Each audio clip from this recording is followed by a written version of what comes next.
And our last story tonight takes us high above the valleys of Brown County. The weekly special contributing producer Stan Jastrzebski has the story.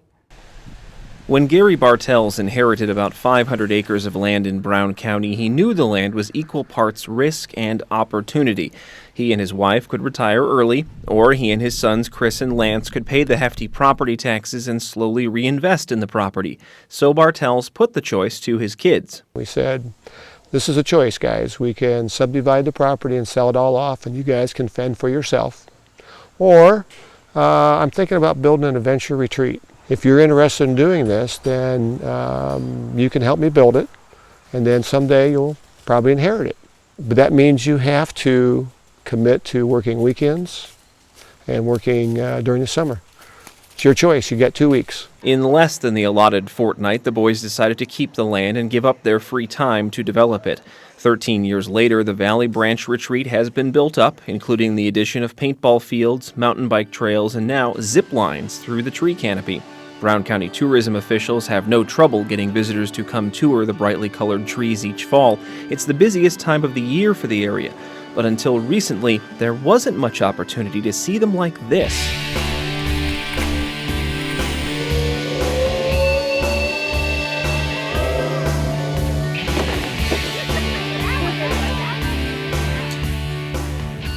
That was 440 feet of zip line. There are 9 zip lines in this park, which is about 500 acres. And on this one, you can actually race with a friend of yours if you want to. The installation of the zip lines could create as many as 30 jobs in the coming months. Many of those will be 20-something guides, either fresh out of college or taking a break from it, who teach riders how to use the zip lines. What's a zip line, you ask? Basically, it's a steel cable suspended between 2 fixed points, usually a few dozen feet up a couple trees, which people ride along using a contraption which looks like a pair of pulleys and a set of handlebars. Attach the apparatus to the line, get the go-ahead from each of the 2 guides, shepherding the group through the high wire act. Brake set, line clear.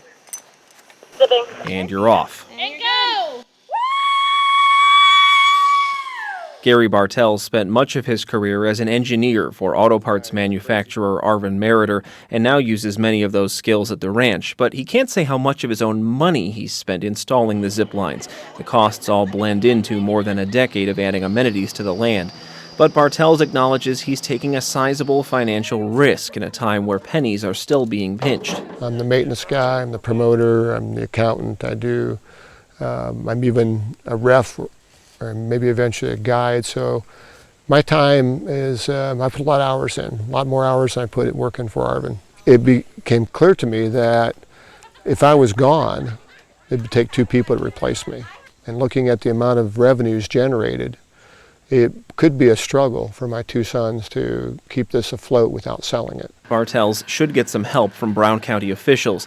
He says he's wary that Midwesterners looking for a cheap staycation may not gravitate to ziplining, but Brown County Economic Development Commission President Tom Bornholt says it's a step toward a change in the overall climate in a county known more for antiquing than for adrenaline rushes. You don't typically think of Indiana as an adventure state, so this is a great opportunity for us to start to create that atmosphere of here's an opportunity for an adventure in Indiana. Bartels acknowledges his goal of 30 new jobs could be up a tree if business doesn't take off. But if the investment of this one small business owner does bear fruit, the area at large may benefit from the new clientele Bartels brings in.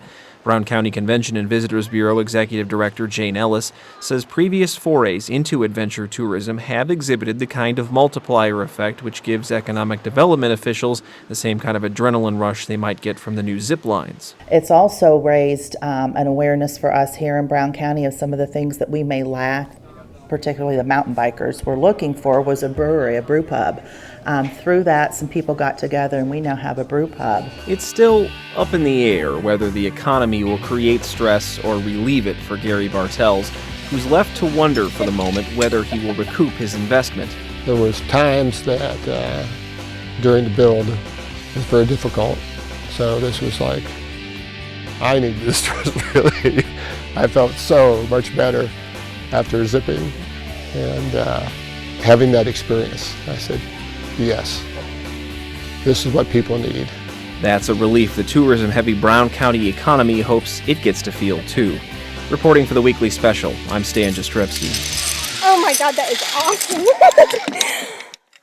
Well, good. How fun. For more information about zipline adventures in Brown County, visit valleybranchretreat.net.